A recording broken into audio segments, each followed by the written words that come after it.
So in the last couple videos, I talked about the multivariable chain rule, which I have written up here. And if you haven't seen those, go take a look.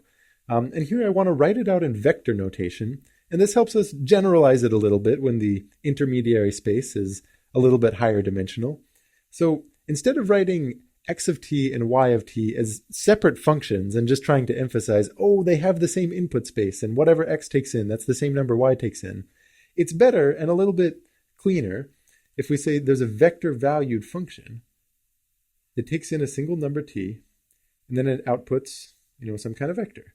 In this case, you could say the components of v are x of t and y of t. And that's fine. But I want to talk about what this looks like if we start writing everything in vector notation. And just since we see dx dt here and dy dt here, you might start thinking, oh, well, we should take the derivative of that vector valued function. The derivative of v with respect to t.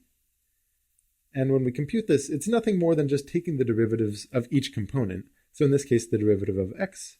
So you'd write dx dt. And the derivative of y, dy dt. This is the vector value derivative. And now you might start to notice something here. Okay, so we've got one of those components multiplied by a certain value and another component multiplied by a certain value. You might recognize this as a dot product, right? This would be the dot product between the vector that contains the derivatives, the partial derivatives, partial of f with respect to y, partial of f with respect to x. Oh, whoops. Don't know why I wrote it that way. So up here, that's with respect to x, and then here to y. So this whole thing, we're taking the dot product with, the vector that contains ordinary derivative, dx dt, and ordinary derivative, dy dt. And of course, both of these are special vectors. They're not just random. The left one, that's the gradient of f. Gradient of f. And the right vector here, that's what we just wrote. That's the derivative of v with respect to t. Just for being quick, I'm going to write that as v prime of t. That's saying completely the same thing as dv dt. And this right here is another way to write the multivariable chain rule. And maybe if you were being a little bit more exact, you would emphasize that when you take the gradient of f, the thing that you input into it is the output of that vector valued function. You're throwing in x of t and y of t. So you might emphasize that you take in that as an input, right? And then you multiply it by the derivative, the vector valued derivative of v of t. And when I say multiply, I mean dot product, right? These are vectors and you're taking the dot product. And this should seem very familiar to, the single variable chain rule. And just to remind us, I'll throw it up here. If you take the derivative of, composition of two single variable functions, f and g,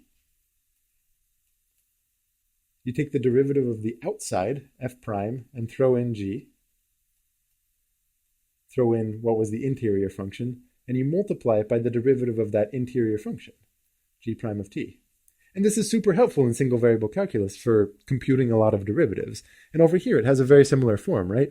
The gradient, which really serves the function of the true extension of the derivative for multivariable functions, for scalar valued multivariable functions at least.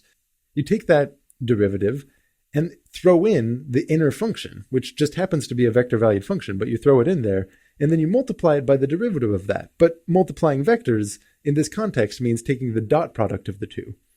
And this could mean if you have a function with a whole bunch of different variables, so let's say you have, some f of x, or not f of x, but f of x1 and x2, and it takes in a whole bunch of different variables, and it goes out to x100.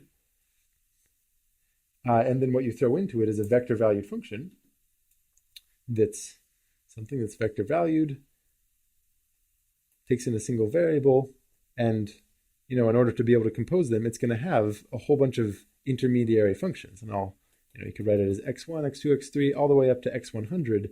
And these are all functions at this point. These are component functions of your vector valued v. This expression still makes sense, right? You can still take the gradient of f. It's going to have 100 components.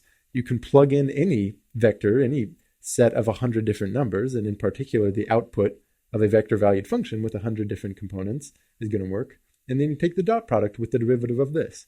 And that's the more general version of the multivariable chain rule. And another cool way about writing it like this is you can interpret it in terms of the directional derivative.